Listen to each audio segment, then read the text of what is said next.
EPS எப்போ sir வர தொகுதிக்கு பிரச்சாரம்? இல்லை, இன்னும் ப்ரோக்ராம் எதுவும் இது பண்ணல. ஆனால் வேலூருக்கு வராரு, அது மட்டும் தெரியும். தொகுதிக்கெல்லாம் வரல. வேலூர் வராரு. வேலூர் வழியாக ஆம்பூரில் தான் கூட்டம் நடக்க இருக்கின்றது. கிட்டத்தட்ட ஒரு 10 சட்டமன்ற வேட்பாளர்களை வைத்து அறிமுகம் செய்கின்ற ஒரு சூழல் 3ஆம் தேதி அன்றைக்கு ஆம்பூரில் நடக்க இருக்கிறது.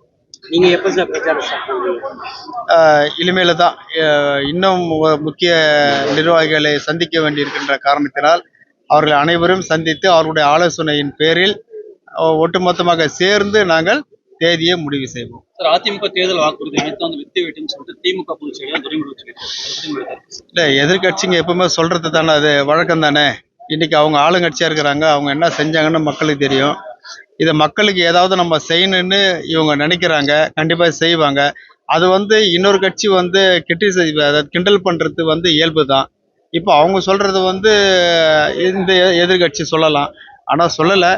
ஆனா கண்டிப்பா இன்றைக்கு எதிர்கட்சியாக இருந்து செயல்பட்டு கொண்டிருக்கின்ற அதிமுக, எடப்பாடியார் இன்றைக்கு கொடுத்திருக்கின்ற வாக்குறுதிகள் எல்லாம் கண்டிப்பாக அனைத்தும் நிறைவேறும். நாங்கள் எல்லாம் இருக்கின்றோம், நாங்களும் கேள்வியை கேட்போம்.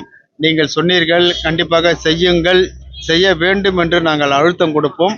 ஆகவே ஓவரால் தமிழ்நாடு மட்டுமல்ல, இந்த தொகுதிக்கு கண்டிப்பாக சேர வேண்டிய அனைத்து திட்டங்களையும் கொண்டு வந்து சேர்ப்பதிலே நான் ஒரு முன்னோடியாக இருப்பேன். கடந்த முறை நீங்க கேள்வி சட்டமன்ற உறுப்பினர் இருக்கீங்க, இந்த முறையை நீங்க தெரிஞ்சுக்கிட்டீங்க. கடந்த முறை நீங்க சட்டமன்ற உறுப்பினர் இருக்கும்பொழுது ஏதாவது முக்கிய திட்டங்களை நீங்க மனசுல வச்சுருப்பீங்க, இது செயல்படுத்தணும். அந்த திட்டம் செயல்படுத்த முடியாத போன திட்டம் குடிநீர், கூட்டு குடிநீர் திட்டம் ஒன்று. இன்னொன்று, இங்க இருக்கிற இளைஞர்கள் எல்லாம், படித்த இளைஞர்கள் எல்லாம் வெளி மாநிலத்திற்கோ இல்லை வெளி மாவட்டங்களுக்கோ வேலைக்கு செல்லாமல் இந்த இடத்திலேயே அவர்கள் வேலை செய்ய வேண்டும் என்று சிப்காட்டு அல்லது சிட்கோ கொண்டு வர வேண்டும் என்று நினைத்தேன். இது 2 மட்டும்தான் தவறி இருக்கிறது. அதிலும் கூட நாம் எதிர்கட்சியாக இருக்கின்றோம். சட்டமன்றத்தில் முடிந்த வரையில் போராடி இருக்கிறோம். எதிர்கட்சி உறுப்பினர் என்ற காரணத்தினால் ஆளுங்கட்சி செவி சாய்க்கவில்லை. இந்த முறை அதிமுக ஆளுங்கட்சியாக வந்தால் இந்த 2ஐயும் கண்டிப்பாக கொண்டு வந்து சேர்ப்பேன். இந்த தேர்தலில் புதுசா விஜய் வேற போட்டியிருக்காரு. 234 தொகுதியிலையும் தாவேகா வேட்பாளர் இருக்காங்க. இல்லை, தாவேகா போட்டியிடுறதுனால என்டிஏ கூட்டணிக்கு பாதிப்பு இல்லை.